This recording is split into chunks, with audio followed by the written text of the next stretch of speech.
Hello friends, welcome to రుచి వంటిల్లు. ఈరోజు మనం ప్రసాదంగా చేసుకునే దద్దోజనం చాలా టేస్టీగా కేవలం 5 నిమిషాల్లోనే ఎలా తయారు చేసుకోవాలో చూద్దాము. ఈ దద్దోజనాన్ని మనం చాలా సింపుల్గా ప్రిపేర్ చేసుకోవచ్చు.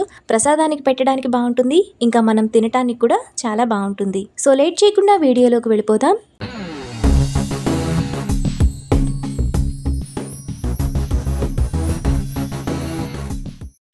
ముందుగా దద్దోజనం చేసుకోవడానికి ఒక బౌల్ తీసుకొని అందులో ఒక కప్పు ఉడికించిన అన్నాన్ని వేసుకోవాలి. ఇప్పుడు ఈ అన్నాన్ని కొంచెం గరిటెతో మెత్తగా చేసుకోవాలి. దద్దోజనం చేసుకోవడానికి వేడన్నం అయితేనే బాగుంటుంది. అన్నాన్ని కొద్దిగా మెత్తగా చేసుకున్న తర్వాత అందులో ఒక కప్పు పెరుగు వేసుకొని కలుపుకోవాలి. మనం రైస్ ఏ కప్పుతో తీసుకున్నామో అదే కప్పుతో పెరుగు తీసుకుంటే టేస్ట్ బాగుంటుంది.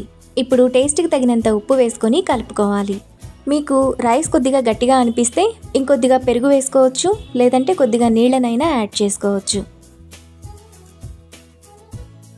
అన్నాన్ని ఇలా కలుపుకున్న తర్వాత పక్కన పెట్టుకోవాలి. ఇప్పుడు స్టవ్ మీద ప్యాన్ పెట్టుకొని అందులో 1 టేబుల్ స్పూన్ ఆయిల్ వేసుకోవాలి. ఆయిల్ వేడైన తర్వాత 1 టీ స్పూన్ తాలింపు గింజలు వేసుకొని ఫ్రై చేసుకోవాలి.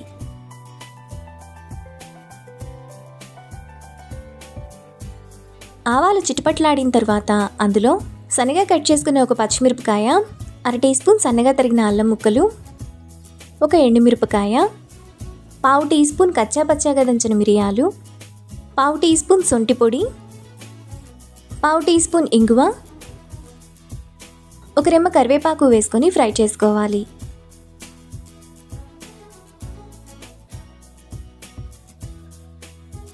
తాలింపంతా వేగిన తర్వాత ముందుగా మనం కలిపి పెట్టుకున్న పెరుగన్నంలో వేసుకొని కలుపుకోవాలి.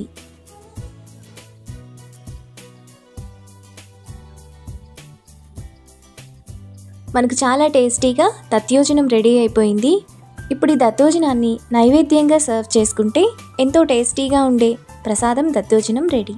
ఈ రెసిపీని మీరు కూడా ట్రై చేసి మీకు టేస్ట్ ఎలా కుదిరిందో నాకు కామెంట్స్లో షేర్ చేయండి. ఈ వీడియో కనుక మీకు నచ్చినట్లయితే లైక్ చేసి, షేర్ చేసి, సబ్స్క్రైబ్ చేయండి.